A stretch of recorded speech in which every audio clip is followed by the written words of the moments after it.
So I'm just going to start out by not organization, but a little bit of a topic that the Lord's been dealing with me about, and it's trust. And I would think as women on here, we all at some level have a trust issue, right?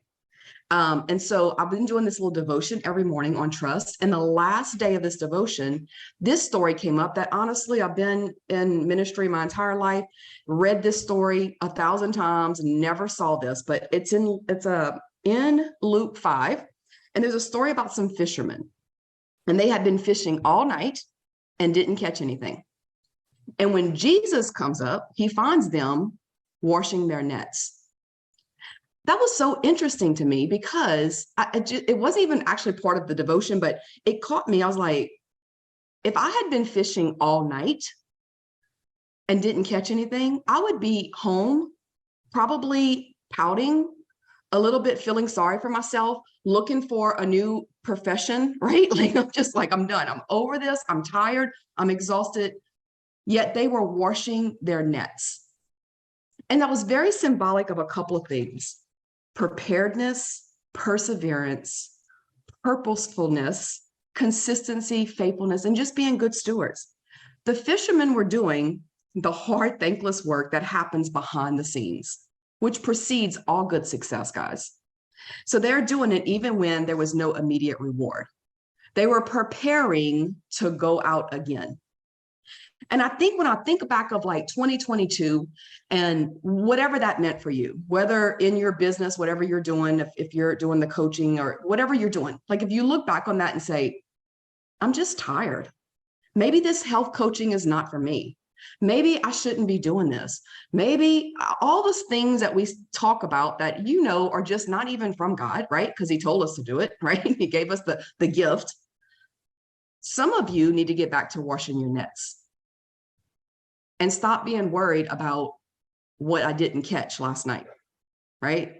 Because actually, if you're going to read the rest of the story, Jesus told them to go back out and their boats were overflowing with fish, right? So I just want to talk about that. When we talk about organization for the new year, and I actually called this New Year, New Organization Strategies, because I almost took bait on doing the whole New Year, New Me.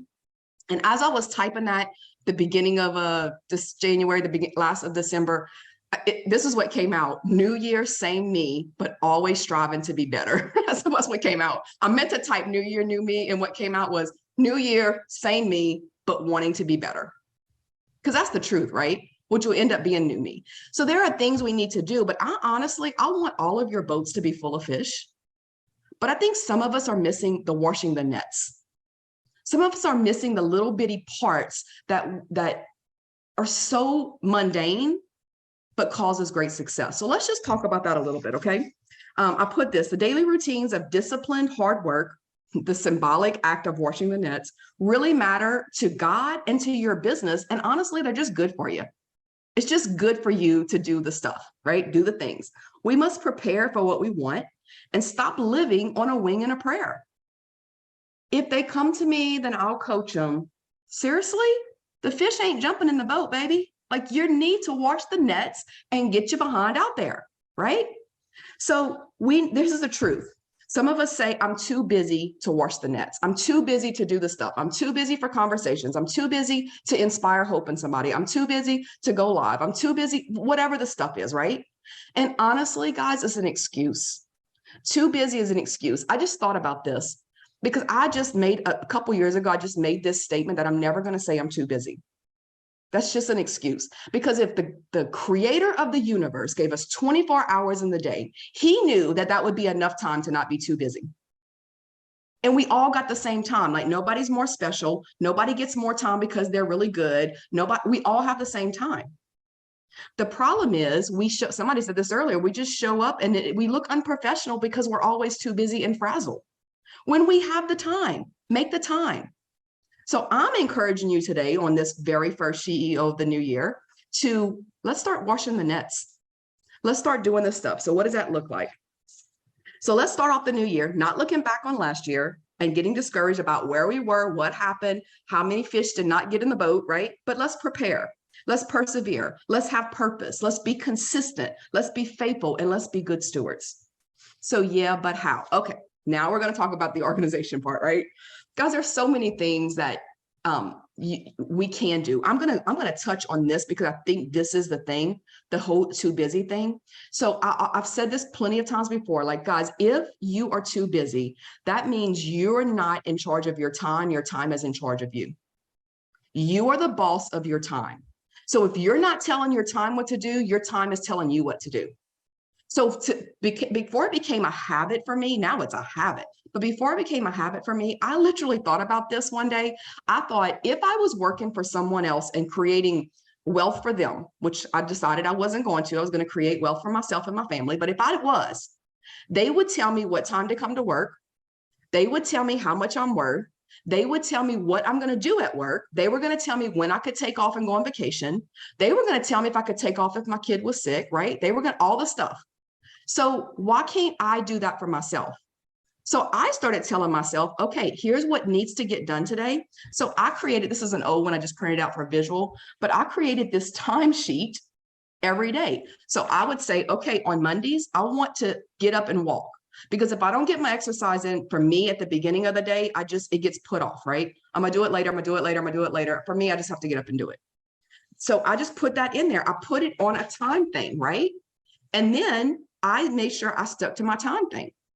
So I have quiet time. I have my prayer time in the morning. On Mondays, I have coaches calls. I separated my days. What's important? Coaches calls on Monday, client support on Tuesday. By the way, let me just throw this out there. If you're doing some client support every single day, like your weigh-in days or whenever, that's not professional, right? So have a day where you can do client support. I have Tuesdays and Fridays, but Mondays and Thursdays are my client support day. Wednesdays is my off day, guys. Wednesdays is, I call that self-care Wednesday. So that's when I schedule my hair appointment, my nails, all the stuff, right? My massage, just what Wednesdays are for that, right? But you make a time schedule. You say what's important to me, and I want to make sure I get it all in. Now, because it became a habit, I use actually my Google Calendar that I can connect with my husband's. And so we have that. Like, he knows right now, he knew that I was on this call for this time. Like, he knew that. Actually, my son came in and he knew that mom had this call. They all have access to my calendar. They all have access to me because they're important to me, right? And so have time, guys. This is washing the nets. Get yourself organized. Oh, and that's my time. Okay, let me just finish up like this. Okay, so organize your schedule around your life. What's important to you? What do you want? One thing we have to realize is that we have to work smarter, not harder. If you're saying to anybody, or especially yourself, I'm too busy, you need to change your theology, right? God gave you 24 hours, and he's smart enough to know that that's enough time to create what you want, your life you want. Get systematic with your business. It brings peace and professionalism in your life. Get systematic. So I hope that helped. So much more I could go with that, Karen, but I hope that helped at least to get us started. You begin to tell time what to do for you instead of time telling you what to do.